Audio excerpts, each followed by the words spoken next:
Bonjour, je suis Monsieur Becker.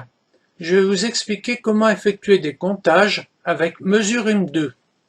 Donc, en SVT, c'est-à-dire en biologie, en géologie ou en géographie, voire même en économie, lorsqu'on travaille sur des images satellites, les occasions d'effectuer des comptages ne manquent pas. Je vous propose d'étudier un exemple. Par exemple, un comptage effectué en génétique. Avec Mesurim2, il y a une banque d'images auquel on peut facilement accéder. Cette banque d'images est accessible aussi bien avec la version en ligne qu'avec la version hors ligne que vous avez pu télécharger. Donc, dans l'exemple qui m'intéresse, je vais cliquer sur Accéder à banque d'images.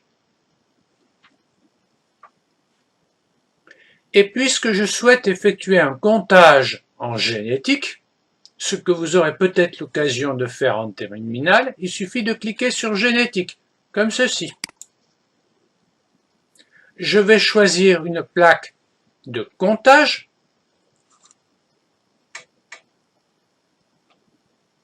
Celle-ci par exemple. Donc nous allons patienter.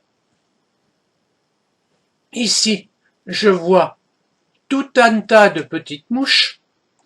Donc, pour agrandir l'image que j'ai ici, je peux faire rouler la molette. Ici, je réduis la taille des objets. Ici, je les agrandis en faisant rouler la molette, comme ceci. Donc, pour effectuer un comptage, je peux aussi me déplacer sur l'image éventuellement. Donc là, je vais réduire la taille de mon image.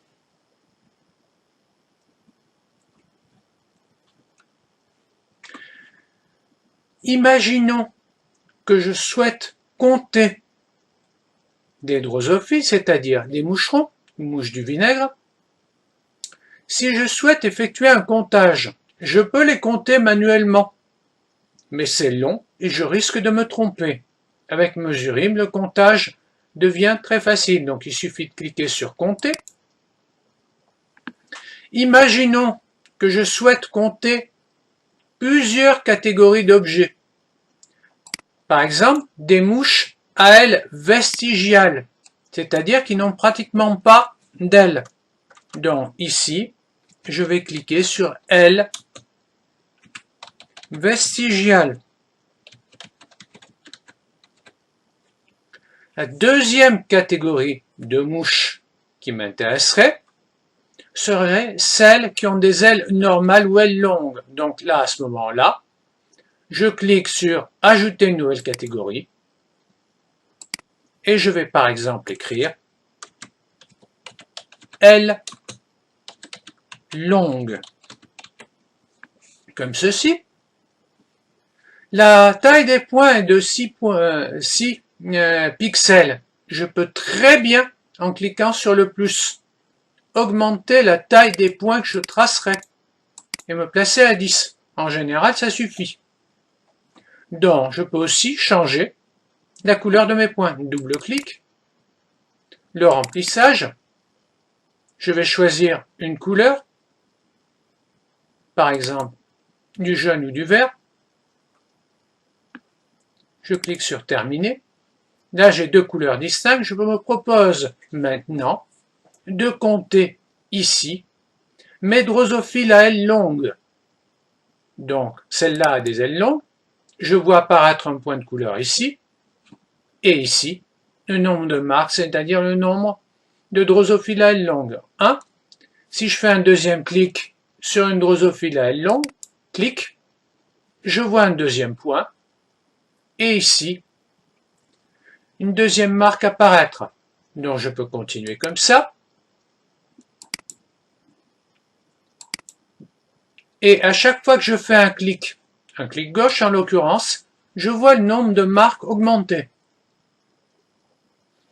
Passons à maintenant, si je veux que maintenant compter le nombre de drosophiles à ailes vestigiales. Donc, je vais cliquer sur ce point ici. Puis, je vais cliquer sur les drosophiles à ailes vestigiales. Donc, je fais clic, clic, clic, même chose. À chaque fois que je fais un point,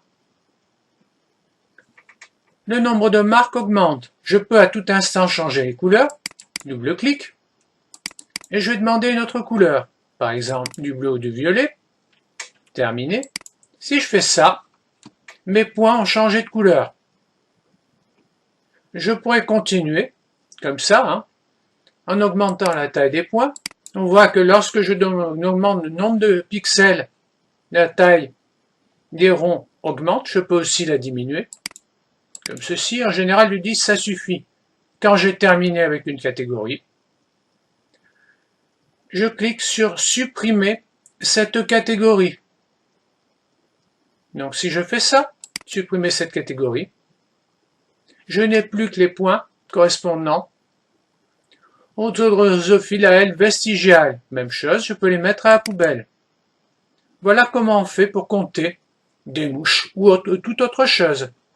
Donc c'est tout pour aujourd'hui.